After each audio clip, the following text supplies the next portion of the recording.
Guys hear me? Yeah, I guess you can. I can hear me. I'd like to welcome all of you to our 2024 annual meeting. And Pastor is going to start with a louder. I can go loud. No, I can't go loud. She's got that flight attendant voice she can use on us. So better watch out what you ask for. I I want to read this again because this is one of my favorite parts of Scripture, and this was our psalm for today, the Benedictus of Zechariah. But I get chills when I read this. So this is from Luke chapter 1. Blessed are you, Lord, the God of Israel. You have come to your people and set them free. You have raised up for us a mighty Savior, born of the house of your servant David. Through your holy prophets, you promised of old to save us from our enemies, from the hands of all who hate us, to show mercy to our forebears, and to remember your holy covenant.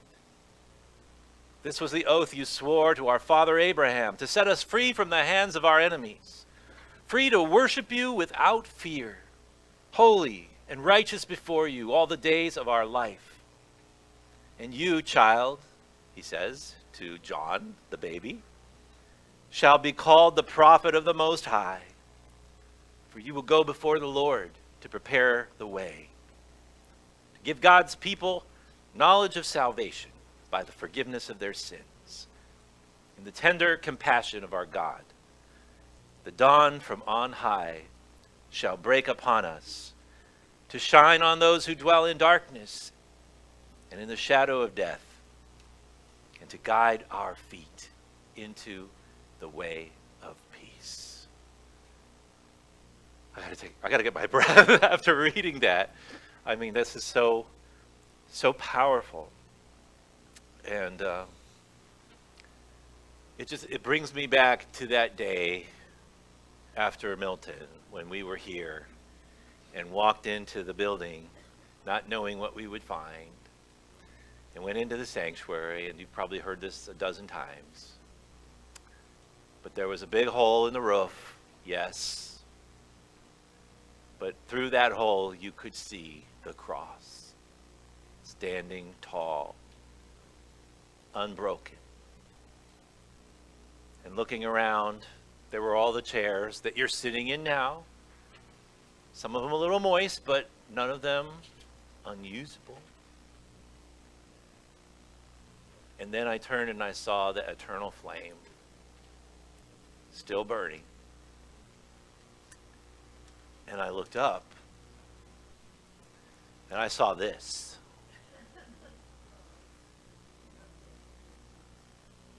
Not a single piece of glass broken. And you know what this is? The dawn from on high has broken upon us, to shine on those who dwell in darkness and in the shadow of death, to guide our feet into the way of peace. It hasn't been the most peaceful year for us. We're stress-free, quite the opposite. But God has taken us this far on our way. There's a long road ahead, but here we are together in our boat. We're all rowing together. Like I said today, you are inspiring to me, your faith, your witness, your ministry. This is God's work, all of our hands, all of our hearts, all of our gifts. Let us pray. Lord Jesus, you come among us in surprising ways sometimes. We feel you there near in the strangest places. Sometimes it's in the midst of a storm or a loss or the realization that this is too big for any one of us to do this alone. That we need you and need your grace and mercy in our lives. Thank you for your promises and your prophecies and your people who share that with us. In your name we pray. Amen.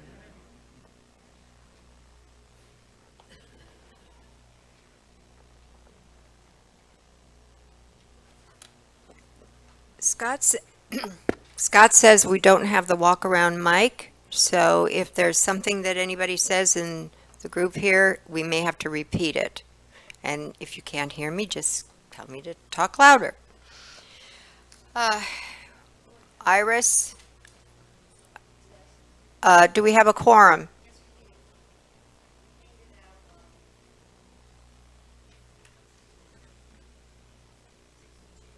(52) 62 ballots, and we only needed, I think, 23, something like that. So,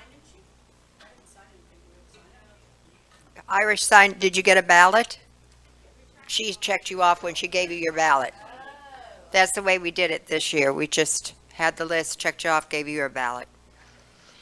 So I will call the 2024 annual meeting to order, my third time.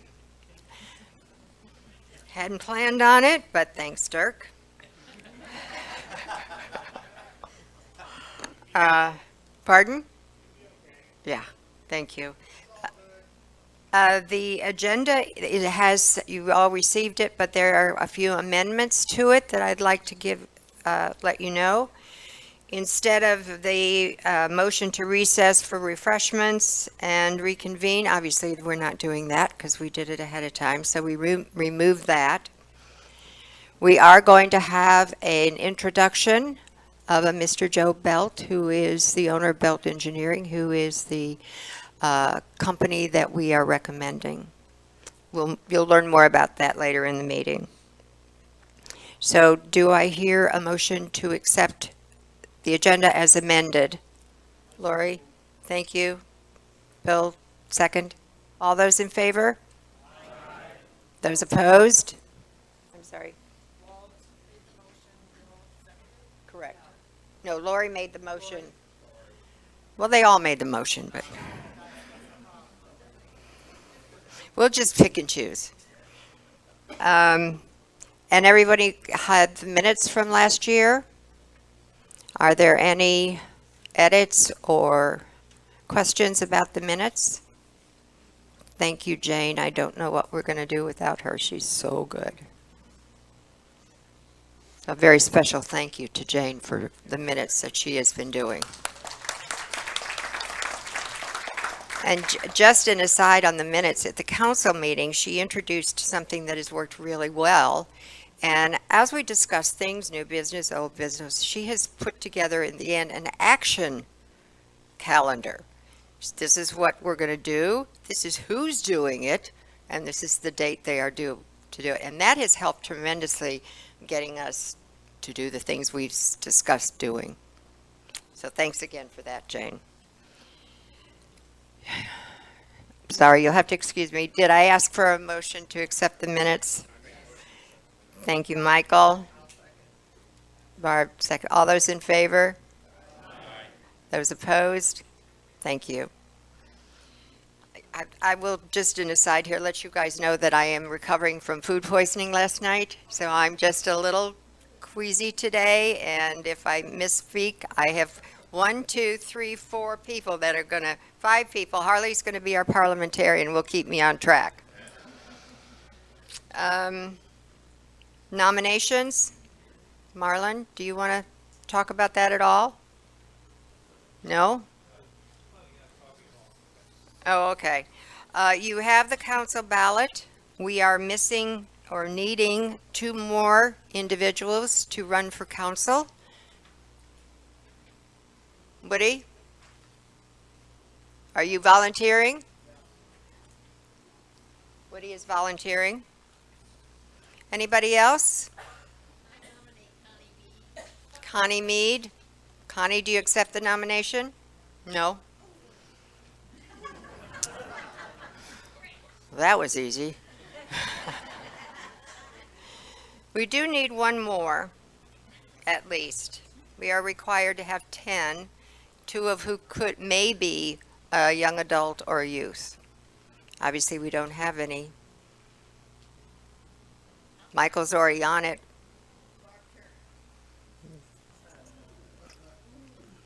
Barb, do you accept the nomination? I was just asking Jim if he wanted to. We'll take both of you. No, yeah, that's allowed too. I would rather not. I have to tell you, we've had such a great council this year of working together, and particularly with what is going on. And so next year's council is going to be very important to understand what we're doing and how we want to do it. I encourage you to participate in that direction. A couple of weeks ago, Brett did a sermon on sacrifice. We're all busy, no question. We're all busy. We travel. We have kids. You bet. You bet. Whatever works. Barb says yes. Barb Turner. Yes. Connie? Who was asking the question? Oh, Pat. Well, that's on your ballot.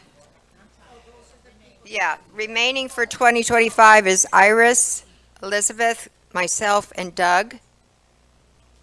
And Michael is running again. He's done 2 years. This will be his second term.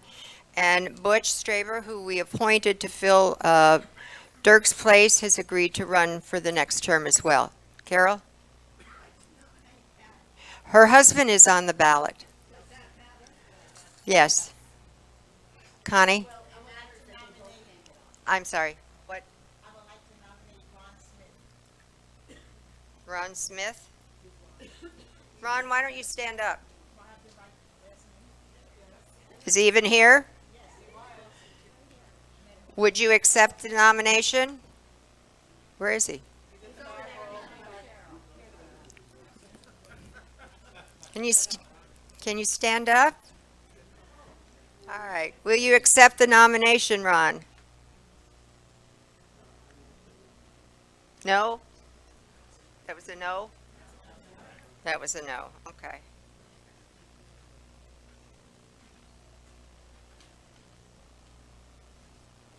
Well, think about it, okay? Please. You have a little bit of time as we go through the rest of the ballot to soul search, understand. I'm sorry. Is there a hand up back there? I'm sorry, Sue. Oh, okay.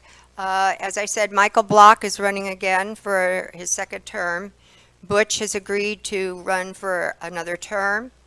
Jackie Glau has agreed to run, and Steve Colson has agreed to run. And now we have Woody and Barb Turner. Robert Pope, sorry.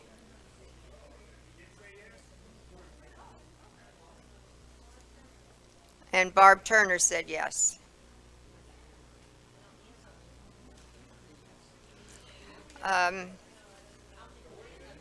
Did you write those names in on your ballot? Okay. Then we have a good slate. Robert Pope.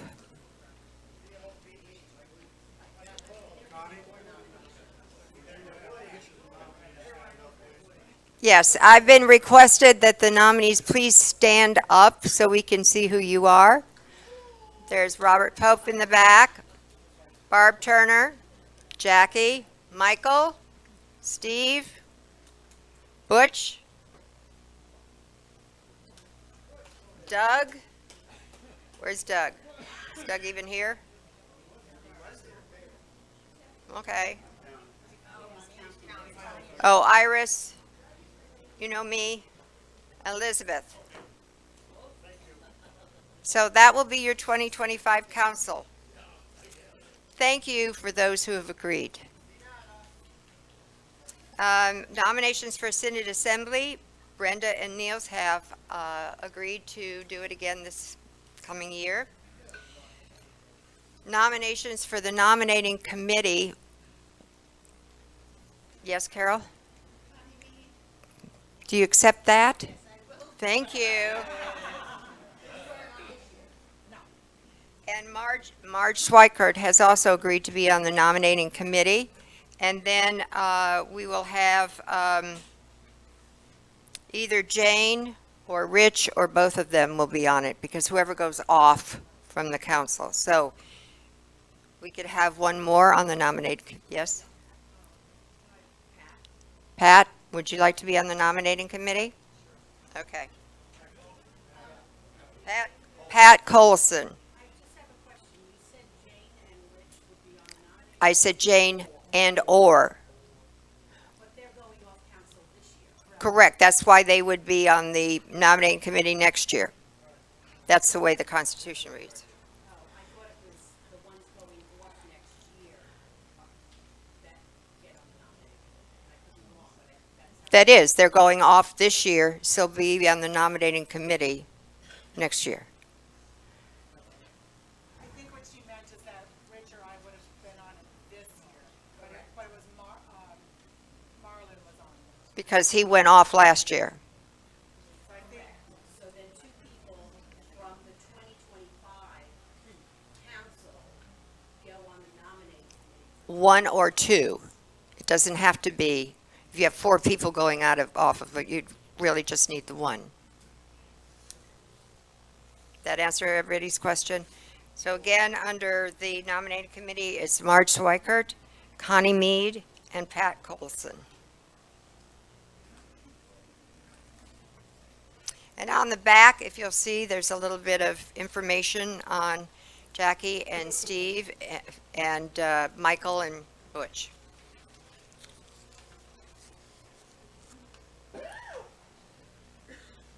So if we're ready with the ballots, are you ready to turn them in?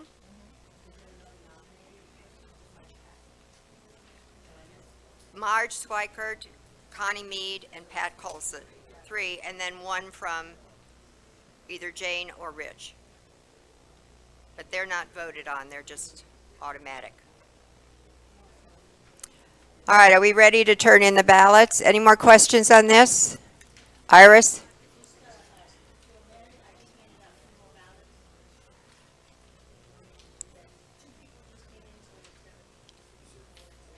Oh, okay, so amend, we have 64 ballots now.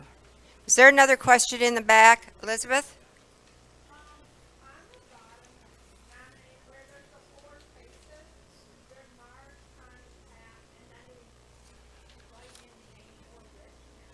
No, they're not voted on, they're automatic. There's only, I only have 3 on mine. I only have. Yeah, the 4th is either Jane or Rich. And or. And or. Told you they were keeping me straight. Can someone help? Oh, there's Doug. Can someone help Iris collect the ballots?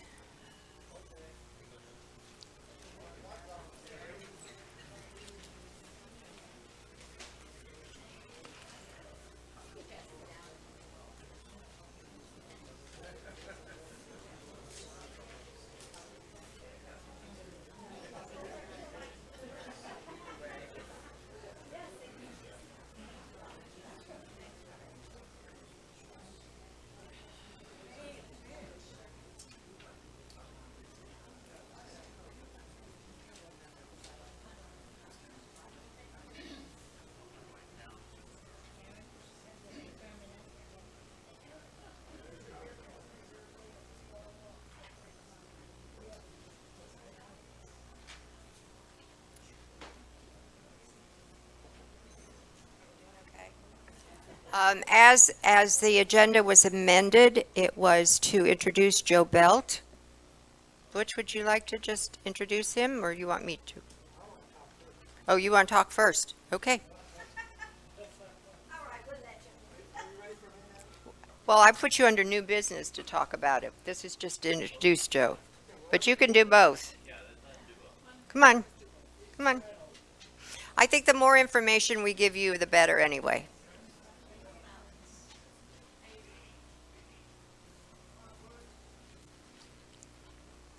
Thank you, Connie. Is this working? Am I working? Okay. Okay. Get closer? All right. So our three-man committee was Marlon Swaggart, Phil Schaefer, and myself. And the first thing we tried to do is we talked about the needs of our church. What do we need to do with this engineering committee? And obviously, the very first phase has to be the roof, the sanctuary roof. But then we also talked, thanks to Marlon, he knew insight and information about our church that I didn't know.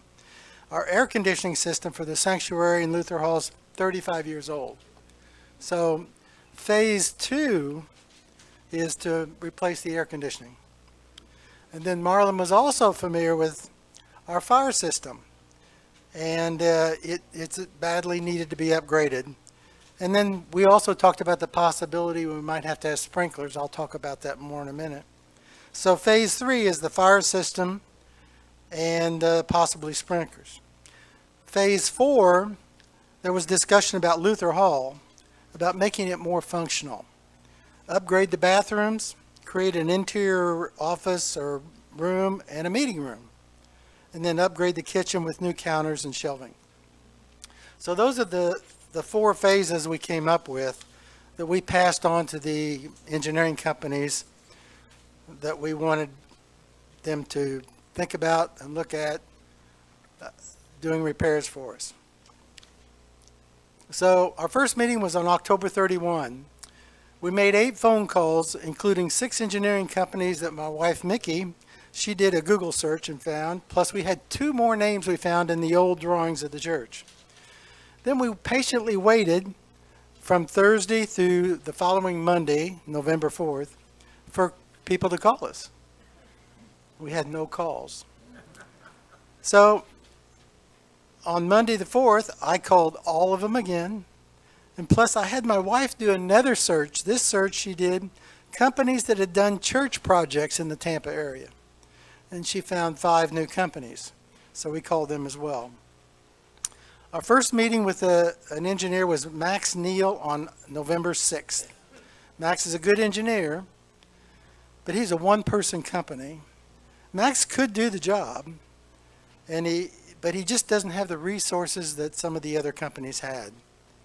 Max did provide us a proposal on November 20th. Next, we met with Brendan of Zoom Build. We had a conference call on November the 7th. This was a very impressive program that they put together. But our team wanted to know if they had some references. They bragged about the fact that they had done 6 churches in Wesley Chapel, 165 churches in the Tampa area. So we asked for some references of some of these churches they had done in our area. Their response was, this is proprietary information and we can't provide it. So we met with Joe Belt on November 12th. And after meeting with Joe Belt, we were very impressed with Joe and what he brought to the table. We canceled the next meeting with Zoom Build that was supposed to be the following Thursday. Joe got started on preparing documents immediately. On Wednesday, November 13th, he had some questions. So thanks to Marlon again, he did some more research and he found some drawings that had electrical, mechanical, and plumbing designs. Now they're probably not as-built, but it had the basic designs of our church. And that's exactly what we needed. So I met with Marlon that afternoon, and after we met, I took the drawings over to Joe Belt's office. Joe's a professional engineer, and his company's been in business many years, and I'm sure we'll hear about that from him when he talks in a minute.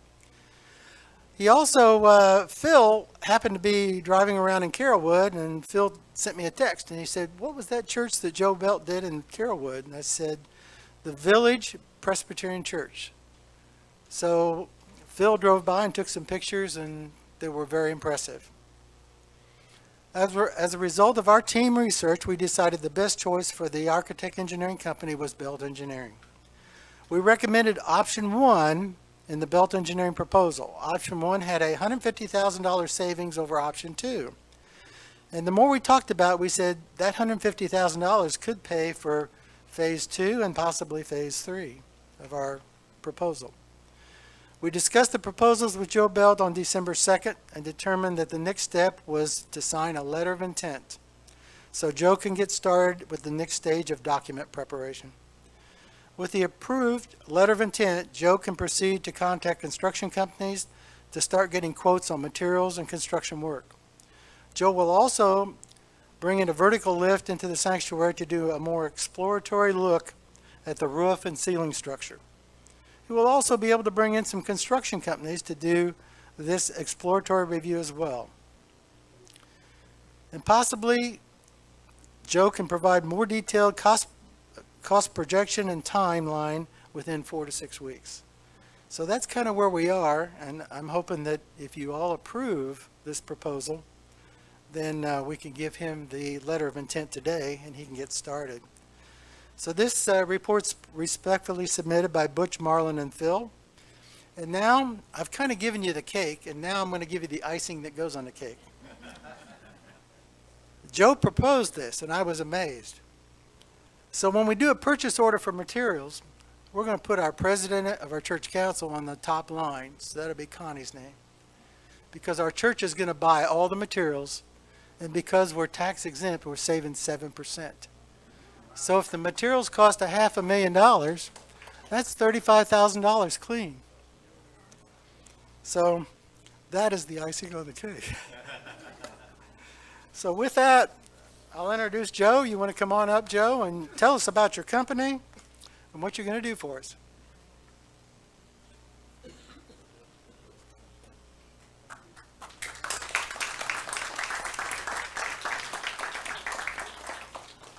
Thank you. I appreciate the opportunity, and I appreciate the opportunity. I'm glad to be here. I was born and raised in Tampa. Went to school at USF for engineering. My father was a contractor from age 14 on. I worked construction during the summers and the Christmas breaks and so forth. I graduated from USF in '75. I got my contractor's license in 1975 as well. I worked for a while. We had some bad times in '89. Had some people didn't pay, and the whole world went to trouble for us. So in 90 or so, 91, I applied to get my engineering license. 92, I received it. We worked our way out of that problem, and one of the ways we did it was in 91, I didn't take a paycheck, and that's a little trouble with the wife, but we made it through, and I got people paid, and everything got worked out. Anyway, my dad did churches primarily. I worked on a bunch of churches as a youngster and then through college, and then I have built 3 buildings for churches entirely. One is on Gun Highway. It was the Open Bible Church, I believe it is. It's a little bitty building. I think they're defunct at this point in time, but the building's still there according to Google. I did a complete design build, and I designed everything in it, the air conditioning, the electric, the whole thing. That was all my design for a building on Fletcher Avenue near Rome, and that's the Congregation Beth Am, which is a Jewish synagogue. I did another complete design build for a sanctuary for the Syrian Orthodox Church on 58th Street. I did a complete design build for a fellowship hall or a multi-purpose building for Reverend Mark Jones at Manifestations Worldwide on Lake Avenue. And I did a full design, designed it all again, electrical, mechanical, everything, for a fellowship hall for River of Life Church on 41. And that's Dan Coughlin is so I don't want to be put in the same class as Zoom Construction. So I've got some backup here. And we did Village Presbyterian Church back in '85. I don't know if anybody's there that I would know at this point in time, and I know the guy that I dealt with is no longer with us. So, anyway, we did just construction on Village Presbyterian Church. I did structural design and construction on the Indian Cultural Center on Lynn Avenue, which is a big open. It's very much like a sanctuary, but it's the Indians that come over here are of numerous faiths. This is a place where they can get together and practice culture, where they have a lot of commonalities, balconies and big auditorium and stage and so forth.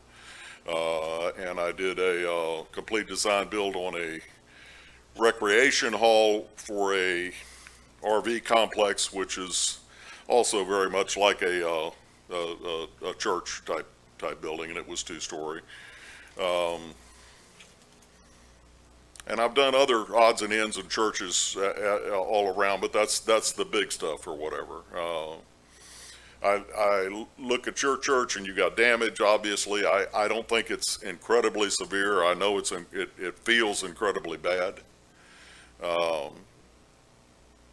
My approach to it would be to do this initial investigation under the letter of intent, try and get you some pretty solid budget prices at that time, bringing people up to, bringing subcontractors in to look at the place, look at the old plans, look at new plans, and give us as close a number as we can get without having firm new plans in place. Try and work all that in at one time, so that at the end of that phase, I've got you a real close number and I'm ready to go to permit. Once gone to permit, we would get the numbers down tight. We would also request a early start permit for when we actually do come to agreement. Even if we don't have a permit, if Pasco County will do it, most of them will, but there's no guarantees. They will let you start demolition, remove all the drywall. They will let you start construction as long as you don't cover anything up. So as long as they can still see all the connectors, see all the electric wiring, so you get basically everything done but insulation and finishes, drywall, ceiling, drywall walls, and flooring and painting or whatever. So it would give you some head start if that can be done. I am Belt Engineering, but I started off in construction. I have Belt Construction as well, and we will give you a price. We will do the engineering, and you can take it to anybody you want to price it out. That won't bother us. We're busy as we can be. Most of our construction clients are our two major ones are SeaWorld companies. We do work at the amusement parks, and we do work at McDill for various contractors down there, or people can get on the base, and that's evidently a problem with other people they're very strict about who can get on and work and who can't. And we've got one going now where we're putting a second story on the clinic down at the Tampa Humane Society building, and they're going to be operating throughout that, and we're doing the construction above, putting in an elevator, new stairs, all that to give them a second story over top. And they are a not-for-profit, and we're working with them on the tax-free. We're doing them as a construction manager. We're making a fee. All the contracts go through them. We can do that with you too, or not. We can make that offer to you, or we can get you a fixed cost. This is what it is. But if we uncover stuff that we can't, that wasn't seen, it's still going to be stuff that wasn't seen, and we can't. We don't want to add numbers in for things we can't see. You don't want us to add numbers in for things we can't see. But that may be a possibility. So we'll know more once we open up, and I'll be able to speak better to it. But that's the approach we take. I think actual construction time I expect is 3 to 4 months. Actual cost I think is $400,000 to $500,000. That's where I am now at this point and those are are guesstimates, and they're based on my experience. I've got some experience. I've got the hair and the age to show it. But that's all I can tell you about it. So, I'm open for questions if anybody has any. Excuse me. In the event, I don't take this seriously, but in the event something would happen to you, you have somebody that can take over. Absolutely. I'm selling the engineering company to two young guys, one of which is my nephew or through my wife's family.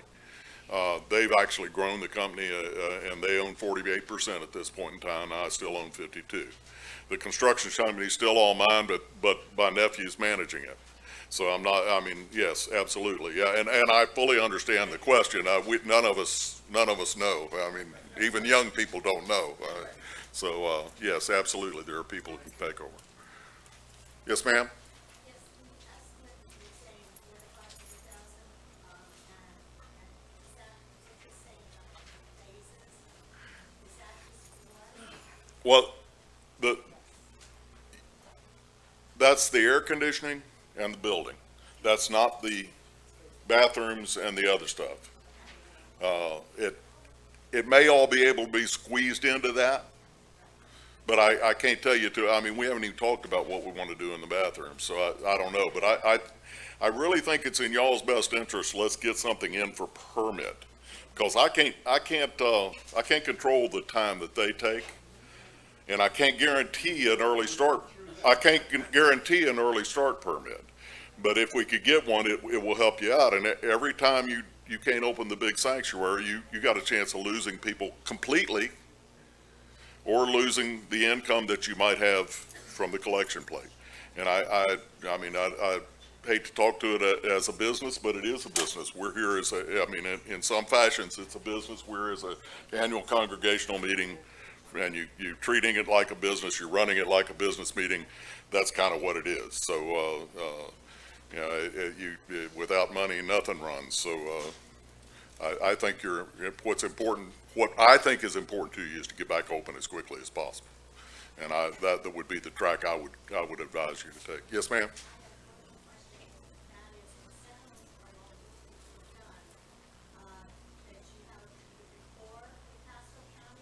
I do not. I've done very little in Pasco County. Okay? No, I do not have a rapport with Pasco County, but we're well known to them. We do work up there, and mostly engineering work. I've got a license in engineering that's called a threshold inspection license.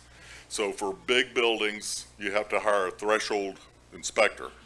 And so I have people that go out and inspect bigger buildings. The owner pays us, but the county gets us to inspect instead of them or alongside them, so that they're assured if something bad happens, it's mine instead of theirs.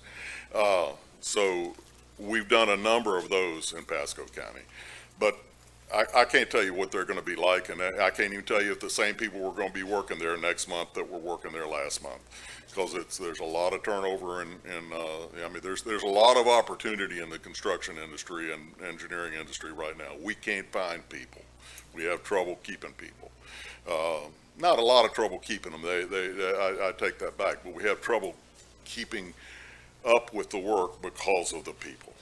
Our people, and I've got good people. They work hard. They're good. We just had a Christmas party, and everybody was fine. And I mean, everybody got bonuses. Things were nice, but there's a chance that they'll run on someplace else always. And it's the government tends to pay less, so those people come in there, they'll use it for a while, and then they move on. That often happens too. So I can't guarantee who's going to be there or how they're going to treat you, and some of it is a matter of personalities, as in every relationship. So we'll meet with whoever we can. They're probably going to force us to be a Zoom meeting. The other thing, I'm doing a house for Catherine Starkey, who is a county commissioner. So that might help. I don't know. I can certainly mention things to her, but I don't know. And that's kind of all I got. I'm exhausted. All right, thanks. You done with me? I got my wife out there.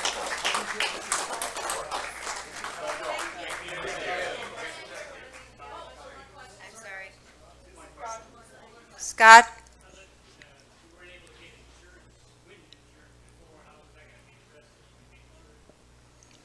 Actually, that's not involved with him.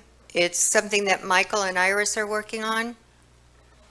You will be much better off, the building would be much stronger when we're done with it, based on what I've seen on the original plans is not adequate.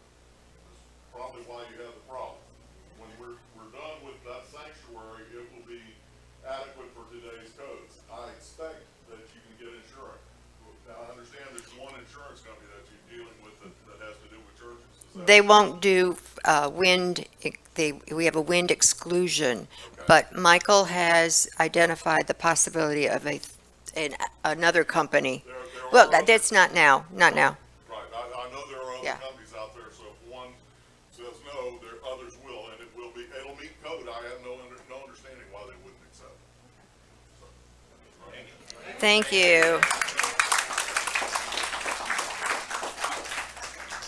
Oh, well, the ballots are in, and we had 43 that accepted the ballots as presented, so that is a majority.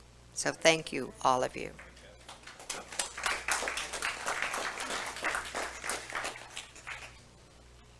So a lot of that he said, or Butch said, was going to be under new business, but we'll be very fluid at this meeting because I think it's important that everything gets addressed. Under new business, Michael can talk about the insurance aspect up as well. Pastor, time for your annual report. So today is December 8th. Where were you 2 months ago? Hiding. Some of you were out of the state or on your way out of the state. Yeah. Oh my gosh. So it's been 2 months and it feels like 2 years. And it also, I mean, to think of the year 2024, there's like pre-Milton and post-Milton. That's how it's like divided in my head. And it's hard to remember. We had stuff happening before Milton, right? There was a lot that actually happened in 2024 before the hurricane. So I want to kind of run through those things because there's a lot to remember and celebrate about 2024 outside of what's happened ever since. But no, it was great to see Joe. That was my first time seeing Joe Belt. I've heard so much about him. And I want to say a word about Butch, too. Where are you? There he is.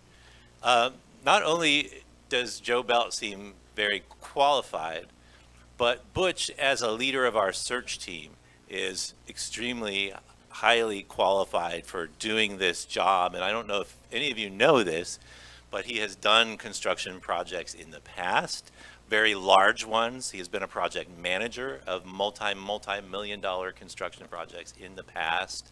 So, you know, he doesn't have a ongoing license right now, but he has the experience and knowledge of engineering firms to know that this is a good one because, you know, he ran his own.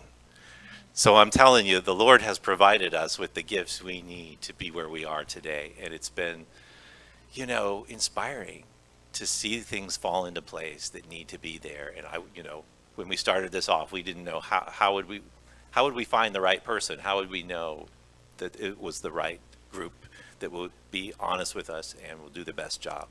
So thank you, Butch, for coming to us and volunteering to do this and putting the team together. Fantastic. So last year we did a lot of changes to our overall organization of our ministries. Now, that didn't really affect everybody or all the ministries because a lot of them stayed mostly the same as they were, but we categorized them and we put them in basically 8 different categories. And some of the new stuff that we were starting this year with for the first time was that our fellowship ministries, and that's not just fellowship like food and potlucks, but fellowship like getting people together to do things, like senior ministry, getting seniors together, or Welca, getting the women together, or youth group, getting the youth together. which used to be under faith formation, we put under something called Connect. So now there's a whole category called our Connect ministries. And one of the first things we realized is, well, this is a brand new category. Who's going to help us bring this together and organize it and connect our Connect groups, right? All the ministries that are under that category. And we were very blessed that one of our council members, one of our new council members, Elizabeth Glidden, stood up and she said, I can do this. And Elizabeth, I think, was super qualified to do this, partly because she'd never been on council before and didn't know any of these people. And this was like brand new because this is brand new to us, right? So she's coming in really fresh with tons of enthusiasm. And Elizabeth, could you just stand up so everybody knows who you are? That's Elizabeth Glidden, everybody. She is a person of strong faith and a high level of enthusiasm, and she is such a blessing to our congregation. So I thank you for being our Connect person. Thank you, Elizabeth. And then Faith Formation now is a group of its own. Youth ministry is with Connect, and now all of our education ministries are together, whether they happen to be Sunday school or our VBS program or our Stepping Stones for families, or our Bible studies, which we now have active Bible studies from our women's group that Marge runs, our women's Bible study. Is Marge here? She's watching the kids or something, watching the grandkids or something. You gave her the day off. That was so nice of you, Marlon. Well, tell her we did some love and honor at the annual meeting, because she is great. But all of those are now together, and we're trying to figure out how to organize that and how to lead that group too, because the adult Bible studies have kind of different things that they do versus, confirmation and Sunday school and things like that. So these are new things that we're still working on. And we want to also recognize that we were working on this very actively in 2024, trying to fill the leadership positions and get people for these things. And that has slowed down quite a bit here at the end of the year. Another thing we were working on was our Poised to Soar program. Poised to Soar was recognizing that we have some ministries we want to build on and we want to strengthen. And some of these are very vital for our outreach, for the mission that we do to reach our community. And one of those is our youth ministry, youth and families. What do we have? Programs for our youth and families. And we notice at our 9:30 service, we don't see a lot of representation from youth and families at all. Sometimes no, none at all. We don't know if there are going to be any children at the 9:30 usually, and there usually aren't. But the 11 o'clock, most of the time, there are families at the 11 o'clock, not even every Sunday. So this is vital to growing that portion of our congregation. People always like to say, well, children are our future. Well, they're our present too, right? They're today because they're here and these families are with us. But most of the families that come to the 11 are not member families. So they don't come every week. A lot of them come, once a month or so if we're lucky. But they are engaged and they do love our congregation, and we hope that they will become members at some point. But right now our question is, how do we serve them and not lose them? Because it would be very easy in the environment that we're in. If you just look around, there are lots of big non-denominational churches that have huge programs for kids.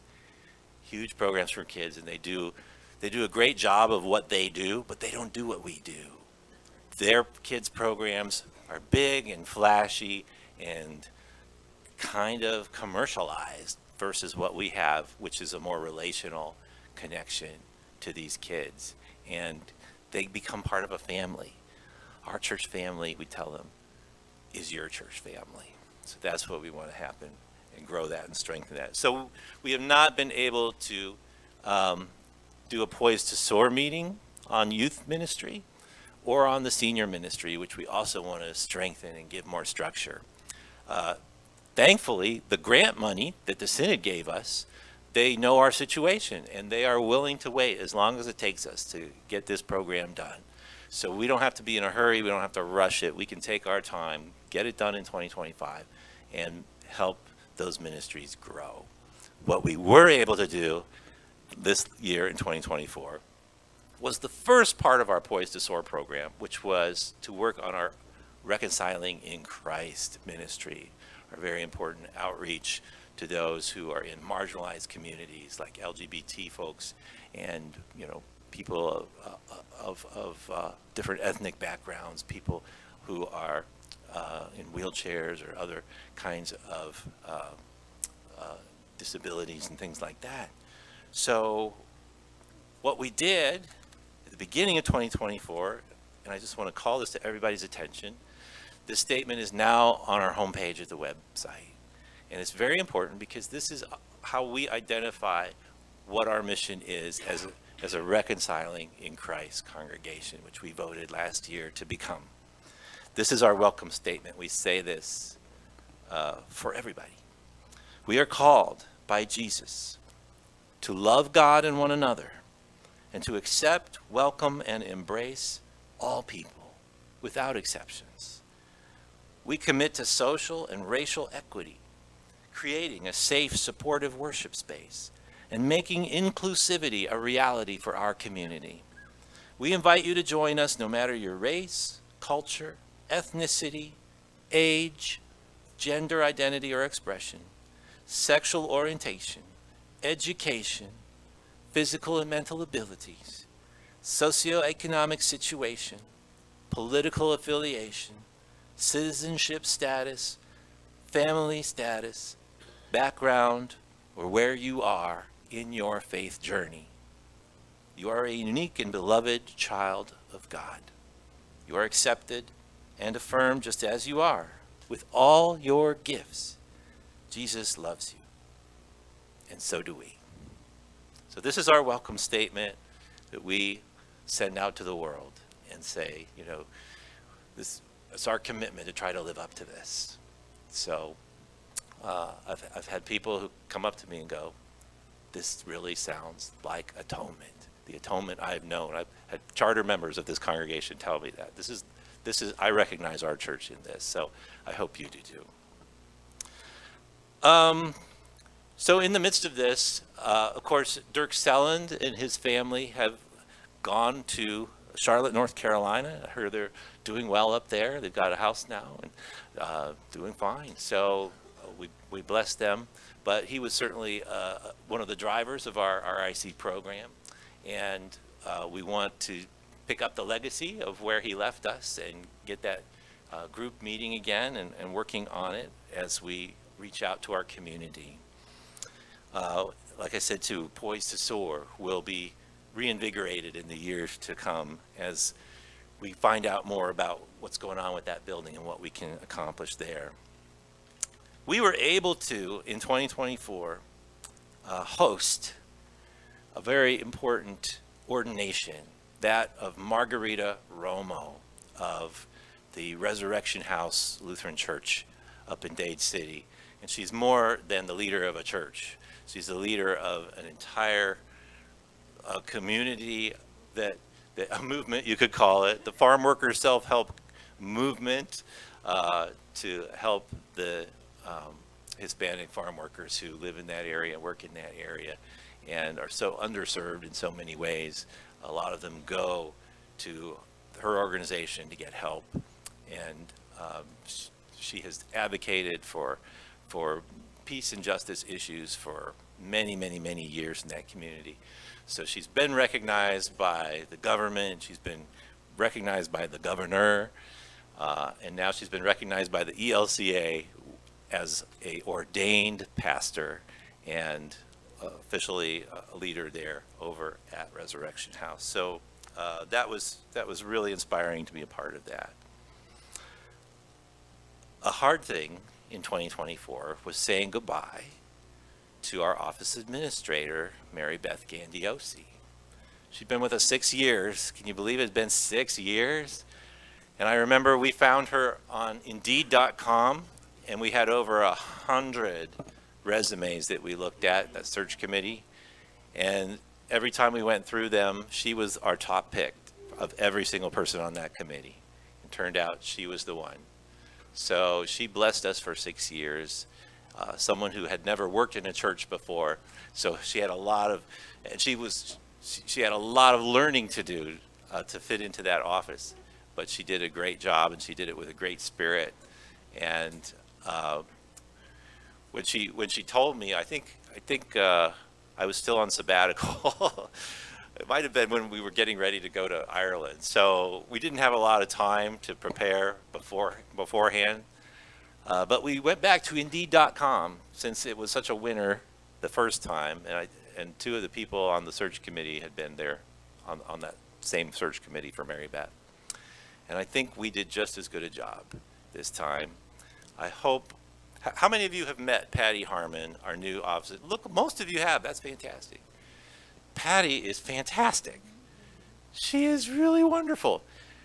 Patty's background was working as a helper. I'm not sure if she was one of the teachers. Maybe I know she filled in teaching over there, but at Family of Christ Lutheran Church, the Missouri Synod Church on Bruce B. Downs in Tampa Palms. Big church with a big education department and their own school. So she worked at the school part. And I'm telling you, having someone who's worked with kids and worked at a school, I'm telling you, she did all this cricket stuff over here. I didn't even know what the cricket was, but there's cricket stuff in our hall now. She is so resourceful and so clever and just has a great enthusiastic response when people come in. She's a joy to work with. So God has blessed us in a big way, bringing us Patty. And we're open every day now during the week because she's made herself available for that. So, we thank God for that. We also thank God for this ornery guy right up here, our intern pastor, Brett Hill. Again, yeah.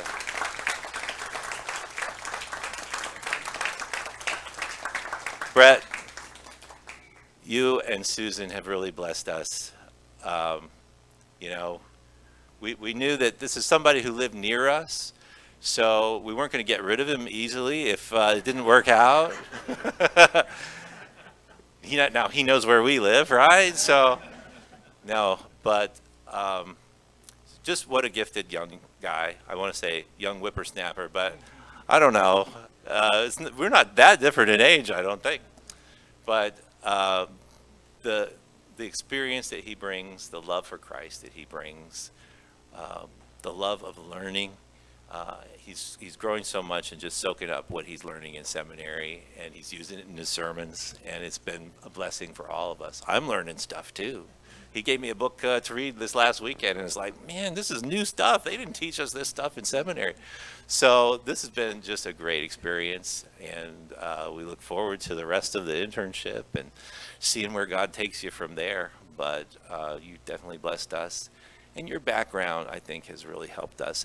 As a first responder, as a veteran, as somebody who's been there for people in emergency situations, I mean, you've been so helpful. So we just thank you for your partnership in this internship. I've got to say this is the last thing about pre-hurricane stuff, just to thank you once again to Atonement Lutheran Church for sending me out of the country. And my wife, Connie, I'm especially thankful to you. She, her background was a flight attendant, and she has all the knowledge of, it's like having a travel agent giving you all this advice and figuring stuff out, the cheapest way to do this, best way to do that. And she put this together, and she said, no, we're sending you guys. And she looked at me and goes, Pastor, you really need it. We can tell. But she was right. I was really exhausted at that point and just needed a break and needed some time to recenter. And it did wonders for me. And Sue, you had so much fun over there. She's been wanting to go for ages and ages. Yeah, yeah. It was a great experience, and just thank you again. Um, I think all my fellow pastors are jealous now because you guys were like so supportive, and not all congregations are, but it really helps the ministry as a whole if the pastor could have a break once in a while, right? And be refreshed and renewed, and then come back and bring some new stuff. So thank you again. So there are just a million people to thank for all the help with the hurricane. Like I said earlier, it was, the experience of going through it was dumbfounding. What do we do? What's the next step? And who knows? We were really walking along with the Lord each step of the way. And the farther we got, it was like, okay, God does have this. God is going to bring us people to help us clean up. Over 100 volunteers. We had no idea. And one of those churches gave us $10,000 that day. We had no idea. We had no idea the blessings that were going to come out of this. All the people who have called and come by and said, how can we help you guys? And in the middle of the heartbreak about the food pantry, most people have said, yeah, we understand that you can't go on. I mean, some are angry and some are hurt, and we're keeping that whole community of people that we served in our prayers, and praying as things go on that we are able to pass this ministry on to East Pasco Meals on Wheels and their organization. They want to do this, but there's paperwork and there's stuff that has to happen with Feeding Tampa Bay that we are praying goes through. So please keep that in your continued prayer. I want to, we owe thanks to the Synod office. Rob Rose was here within 2 weeks to offer some support. Last week, we were visited by the ELCA specialist for service and justice for the entire ELCA. His role is the Secretary of State for our denomination. So 70% of the time he's flying internationally and meeting with heads of state and with bishops and all kinds of people. And the other 30% of the time he's domestic. But he has passed on to the Synod that he's going to continue to look for help for us. He has connections with the ELCA disaster response in Chicago, so there may be some help from that direction. I can tell you this, I had a phone call this week from a pastor in Desert Hills Lutheran Church in Green Valley, Arizona. Never heard of them before. But Pastor Mike called me and he said, I just want to tell you at Atonement that you guys are going to receive our Christmas offering this year. That we're praying for your church and we know you need help. And so this offering is usually $10,000 to $15,000. So you guys are going to receive that. He said, I don't know if it's going to be more or less, whatever it is. But they called the Synod office, and the Synod office said, if you want to help a church that has been impacted by the Florida hurricanes, look at Atonement. Yeah. So we are in their hearts and on their minds, just so you know. So Scott Gies King, thank you for all that you've done. We owe so much to the fact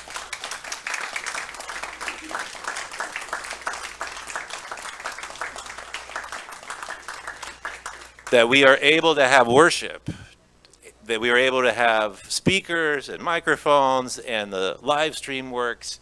A lot of that is just Scott, because we have him, because the Lord has given him to us, and we know where you live, so you're not getting. Yeah, that's right. Marlon Schweiker, God bless you. Thank you for the work you've done. There he is.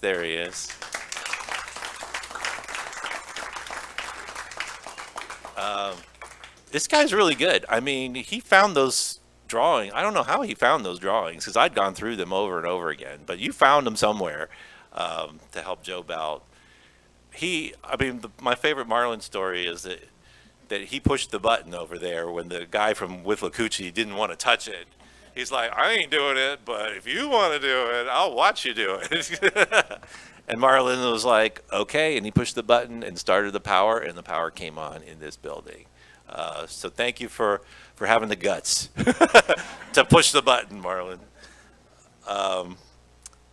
Bill Anderson, is he here? Yeah, Bill, thank you for your trailer and all the work you do and all the help you give to people.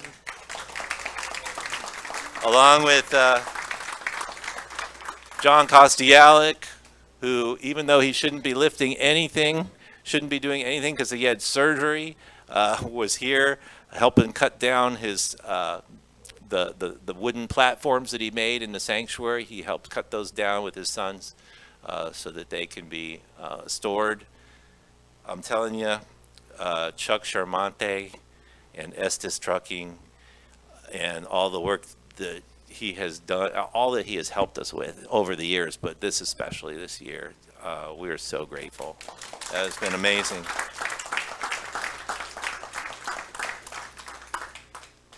Harold Conover and Devi Ramdial came and helped move that big heavy piano that was back there. Bill was there too, over to my house. I mean, there's just a million of these stories of people here pitching in big ways. And then outside of our community, Brian Bagwell from Palm City Church calls me every couple of weeks now to see how are things going, what's going on with your church, any way we can help. Okay, great. I mean, they're keeping in touch. So is Pastor Jeff Olson from Grace Community and Pastor Joel Eason from Bridgeway Church. So we have friends, people. We have brothers and sisters in Christ who are part of our larger family. Mother Adrienne Himes as well at St. Paul's. They have given us donations and things to help with our recovery. But there's one person that we cannot forget today, and that is Carla Haberlin. She's not here. She's on a much needed retreat. I think she's on the Rhine River or something. Yeah, pretty nice place. For 15 years, she ran the Helping Hands Food Pantry. And she ran it like a mom, like a mother wolf protecting her cubs, right? Some of you have worked with them and you're like, yes, she did. It was only temporary. She was only supposed to be doing this until we found the permanent person. And so her temporary job lasted 15 years. And I don't know if I've ever seen anyone be more committed about anything than Carla. Boy, did we feed a lot of people. And it was, I mean, I told them at the beginning, I said, you guys have to be committed if you're going to do this, because you're feeding people. People are going to rely on this to feed their families. And there was no hesitation. From the minute they started, there was no hesitation. We're doing this, Pastor. Just sit over there. You sit down. We'll do the work over here. And they were amazing. And it was amazing to see it grow and change and empower people and form a community of workers who I've never seen people work that hard.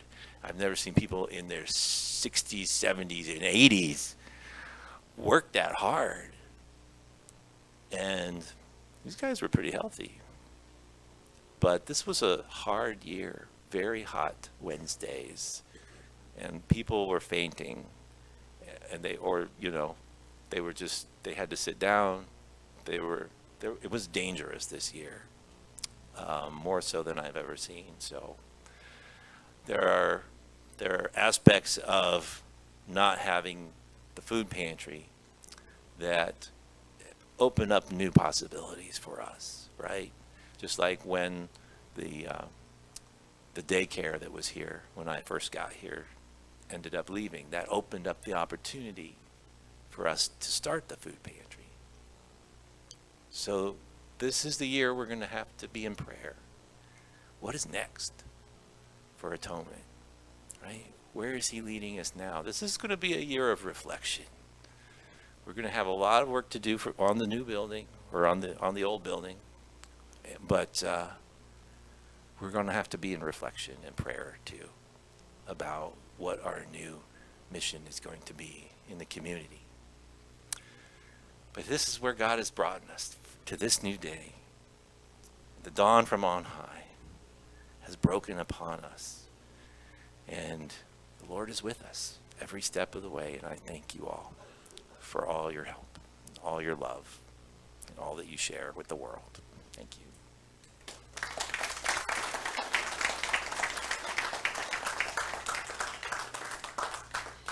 Can I just, say one thing? I think we need to thank your wife.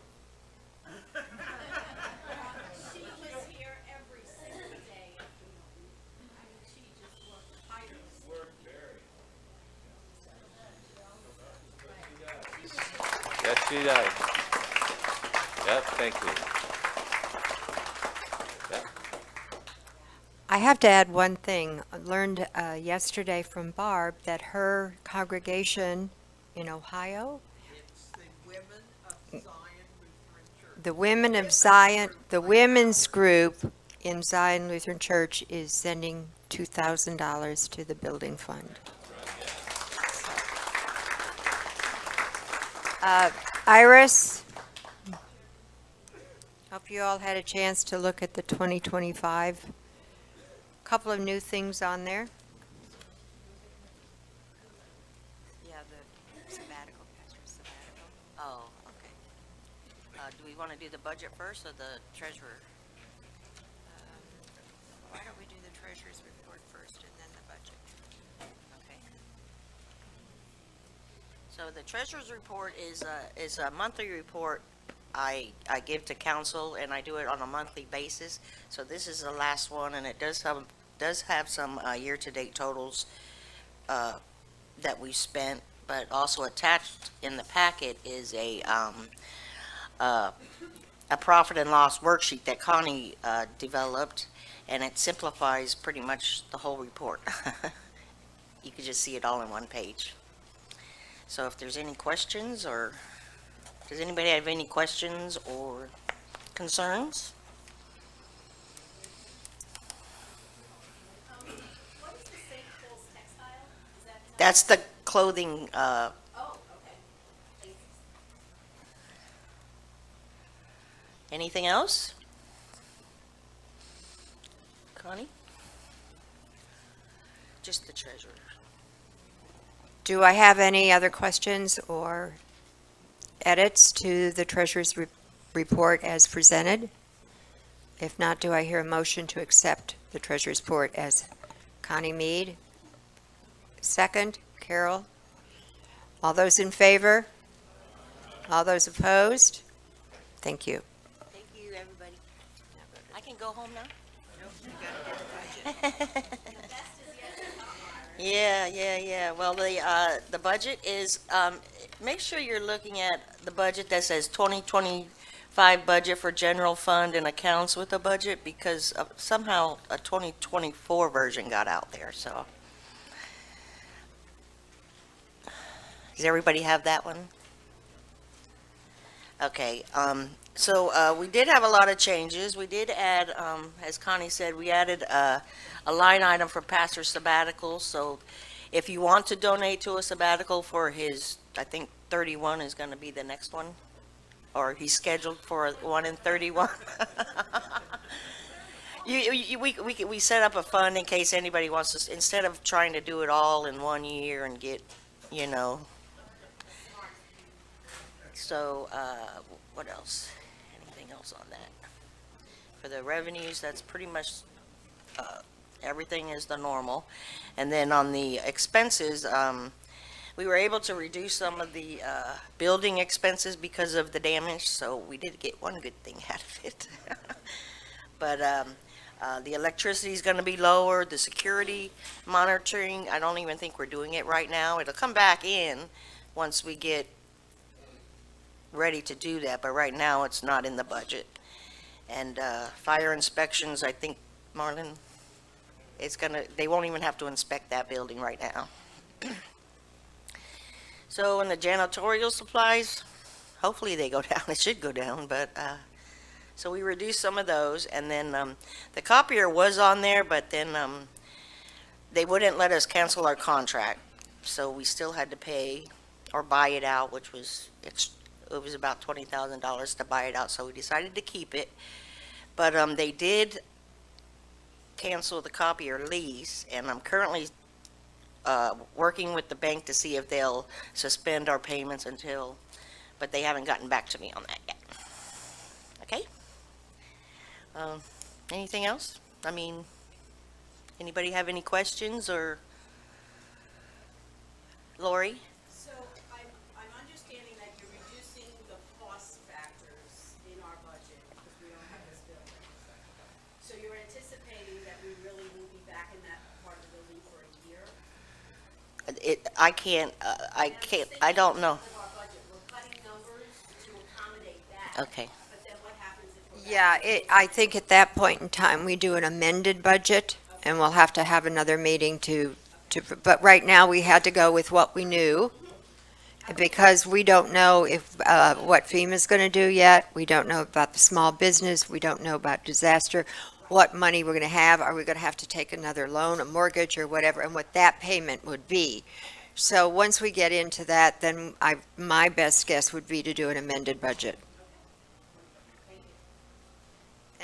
Any other questions on the budget presented? Do I hear a motion to accept? I'm sorry, go ahead, Ken. Well, I was just curious, so the 30,130 is the mortgage, the loan you had on this building, right? That's actually. That's the balance. Current balance, yeah. And there, we have the thermometer on the bulletin board that shows where we're at in the payments. I was just wondering, I don't know, like what the interest rate paying on this is, if it might make sense to take some of this donated money and go ahead and pay this off, so then. Well, we actually, a couple of things. Number one, people are donating to rebuilding, not paying off. Two, I talked to the Mission Relief Fund, Mission Investment Company, who has the mortgage. And until we know what we're going to be doing, the interest rate on this building is, I believe, 5.6. So it would be, what would be the interest rate on the loan over there? If it's less, then we would combine the two loans. If it's more, we're going to keep what we've got. So again, everything is, we don't know. We don't know until we know, kind of a thing. Any other questions? they got raises this year? Pastor was the only one that received a raise because. Yeah, it wasn't. Pastor received a raise because he had a big increase in his insurance and all of that, and he hasn't had a raise in his housing allowance in a long time. But it was just for the housing allowance, and everybody else is remaining the same. Well, the office manager, she's actually being paid less, but she's working more hours. So she would, that's why the price is different, the total is different on that.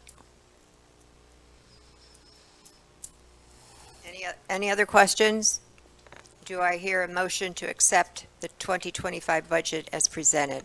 Walter Mead? Jim Turner, second. All those in favor? Aye. All those opposed? Thank you, thank you, thank you, thank you, thank you. At this point, we usually talk about the ministry reports, but they are in your packet. And I was going to have Pastor talk about it, but he already did.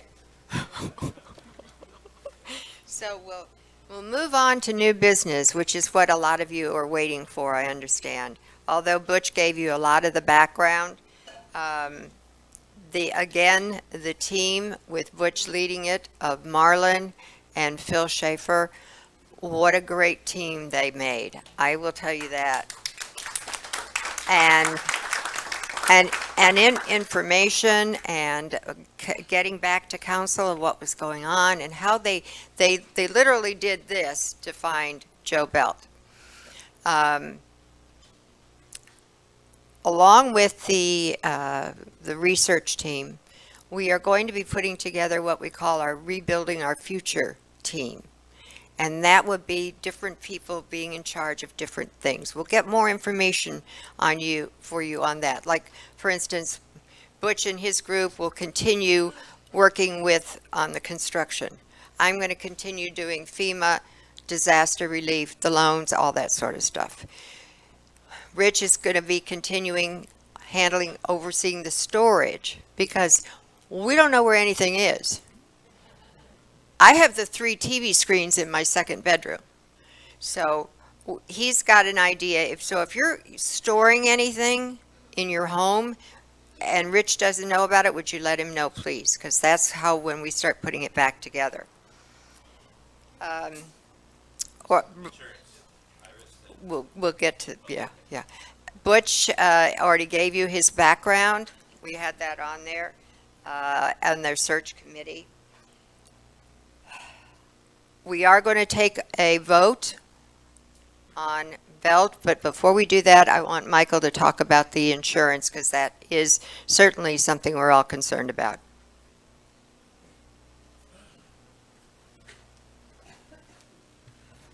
Good afternoon, everybody. So a personal anecdote, maybe a little bit too personal, but I am going through the house I own was insured by Farmers Insurance, and Farmers Insurance is dropping all of Florida. They are not insuring Florida at all anymore.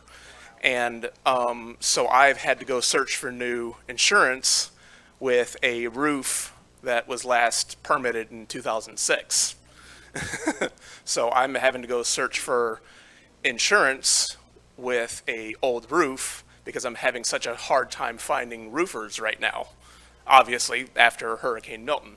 So maybe it's a good thing that I'm going through this because it's all fresh in my mind.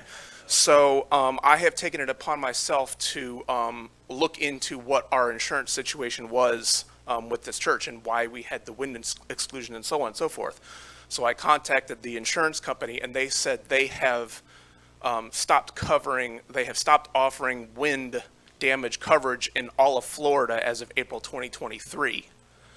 So that is why we do not have wind insurance coverage and why we are not getting any insurance coverage for the damage done by Hurricane Milton. However, they did say that they do work with a supplemental insurance company that offers wind damage coverage.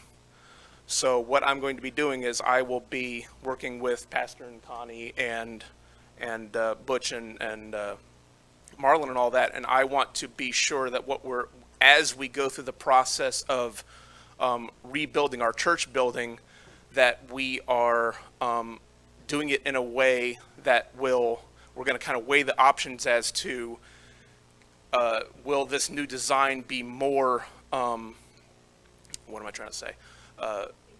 Insurable, but more tolerable of high winds and so on and so forth, so that we can get maybe more affordable insurance, and we can maybe even get it to a point where the supplemental insurance is a minimal additional cost to what we've already budgeted.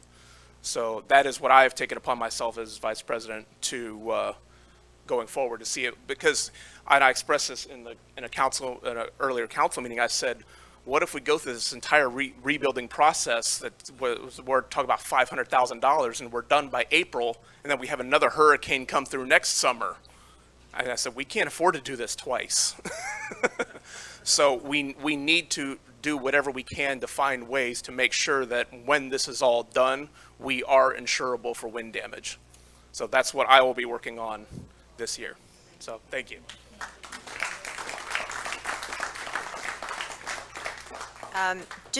And Butch, correct me if I'm not using the right thing. When they looked at it up there, are they ties? Is that what they call it? Ties that were only 6 inches, and we really should have 12? So there were ties that tied the roof to the wall.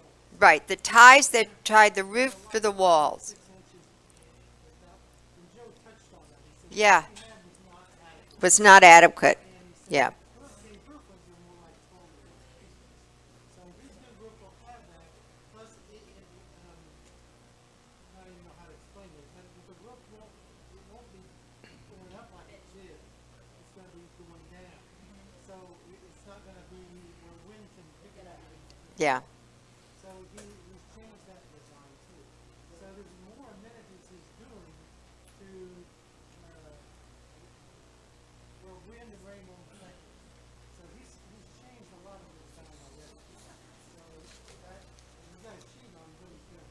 So I wanna make sure you get that to show if you want to. Thank you. 35 years ago, yeah. Codes were very different, yeah. But I think what we're all trying to get to is, let's make sure that we are as secure as we possibly can be going forward. As hurricanes get more stronger, more deadly, more whatever, let's make sure that do more than, almost. We're still using Friendship Hall for everything.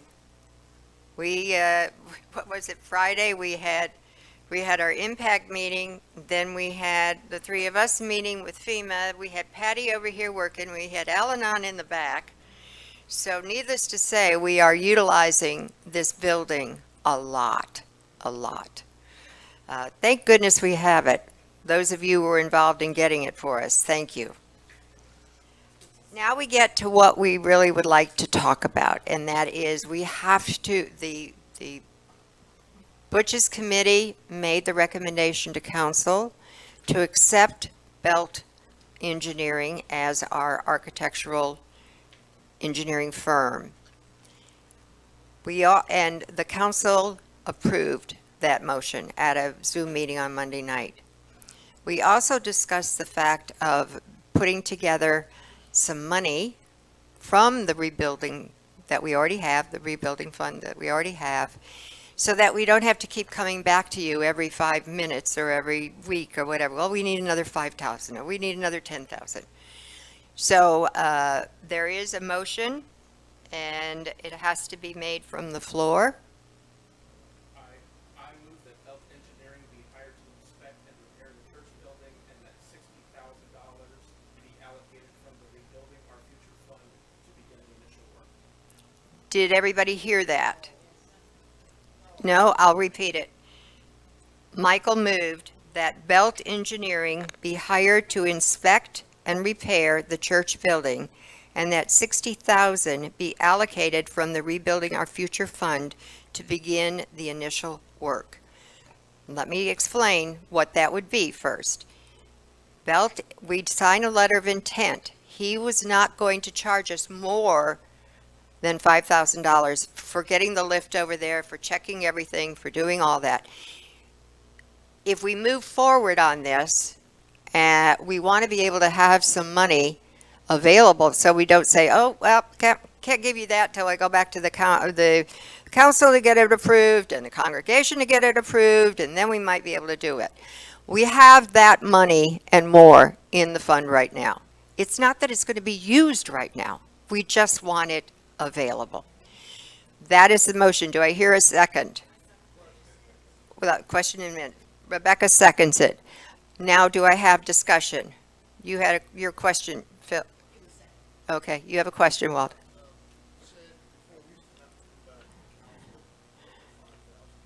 $7,500 now.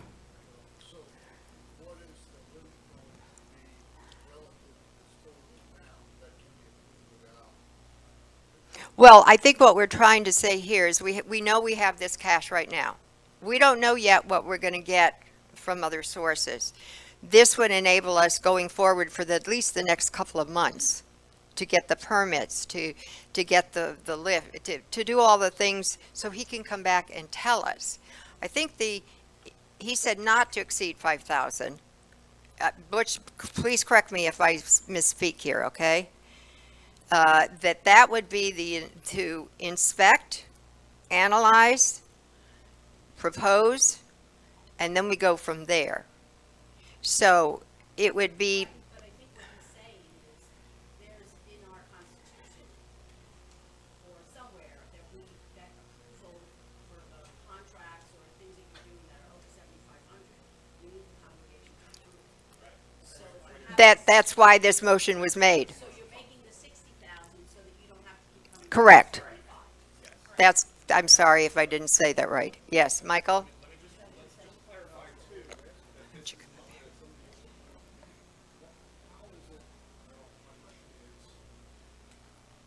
So someone theoretically could approve $50,000 of that money at one time. How would you say? It would have to come through, it would have to come through from Butch's committee to recommend to us, council would approve it. But we would not need to come back to congregation all the time. Yeah, it could be 50. We don't know. Council, yes. Yes, oh yeah, no. Council will have to approve those expenditures. And then when it gets to then we go back to you guys again. And Like a fund is restricted, right? Basically restricting it to the use for Joe and his, what he's proposing.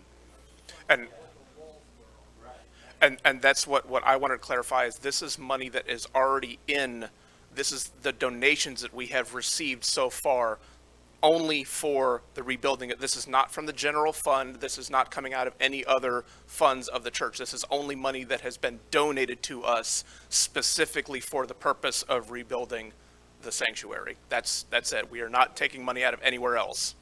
Right. Yeah. Yes, 100%. Are there any more questions?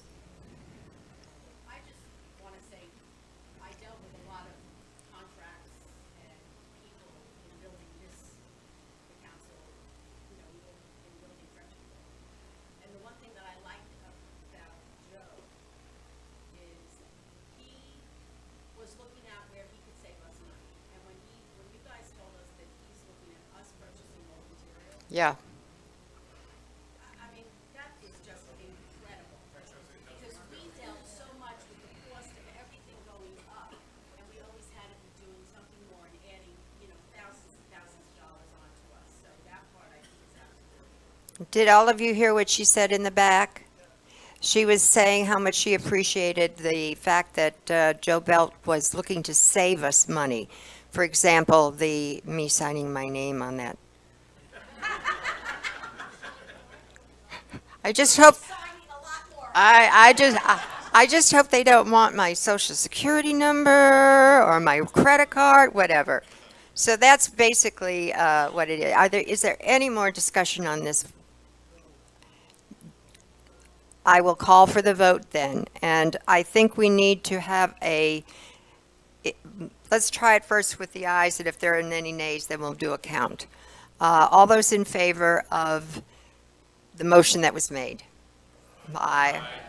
All those opposed? Motion carries unanimously. Thank you.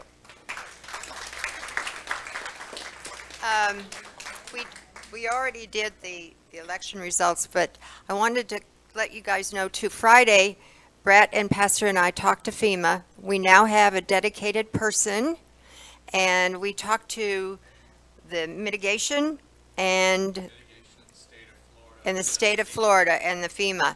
And he will be coming in January to do an actual site inspection.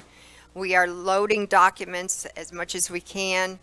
I upload it to this portal, and but I'm so happy I now have a real person, and we can go forward once we have an idea of what that's going to cost. Then we can go to the disaster relief fund. We can go to the mission investment. We can go to a GoFundMe. We can go to all these other places.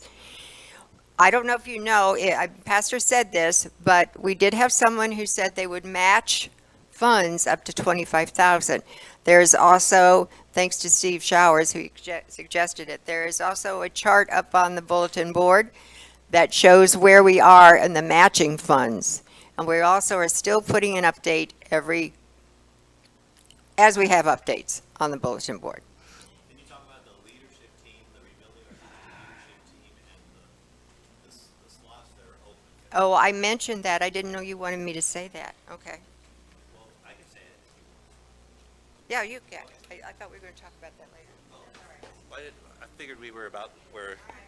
So just to fill in the blanks a little bit, we talked about who is already active helping us get along with the various aspects of this project that need to be moved along, like the construction part with Butch and his team, and the insurance part, which is Mike and Iris together, basically working together, and about Rich's part with the storage, and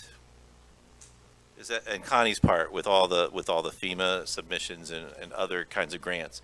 So what is left, right? Well, the leader of this team, right? So it would be great to have a leader and an assistant who are sort of corralling this team, and a spokesperson for this team. Somebody who's a good communicator. As you can see, a lot of it's already happening, and it's being done by really good leaders. So a lot of this is already in place. But somebody to sort of spearhead the team and be the face of the team and help the coordination among the team members would be great. Connie's doing a lot of it on her own right now. That's great. She's the congregational president, and she's also a member of the team, but she's like a million other things too. So it would be great to have a person just who is there as the face of the committee, and then an assistant who can help be, doing some of the project management details. And then the other piece that isn't here, you may have noticed, is a campaign leader, a fundraising leader, right? And it would be great to have one person who's in charge of that, and then two people to help them, so they're not on their own. I remember Wayne Stock, who helped us with this building, and what a gifted guy. And he got up there, and we'd never seen him in front of people before. He was such a quiet guy. He gets up in front of people, and he's just all over the place, and he's so excited. He's jumping up and down, and he's so excited because he believes in the project. So that's what we're looking for, is somebody with some enthusiasm who can help us do the fundraising part and get people excited and remind them that this is something we're going to continually need to support.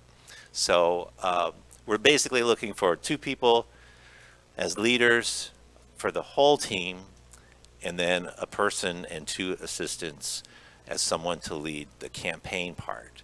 And then we have a full slate of people leading, rebuilding our future. That's what we're looking at.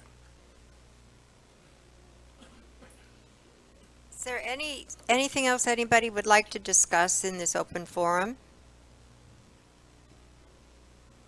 Then I will entertain a motion to adjourn. Pat? Second by Jan. All those in favor? All those opposed? Pastor, would you like to close us with the, let's close with the Lord's Prayer. Our Father, who art in heaven, hallowed be thy name. Thy kingdom come, thy will be done, on earth as it is in heaven. Give us this day our daily bread, and forgive us our trespasses, as we forgive those who trespass against us. And lead us not into temptation, but deliver us from evil. Thine is the kingdom, and the power, and the glory, forever and ever. Amen.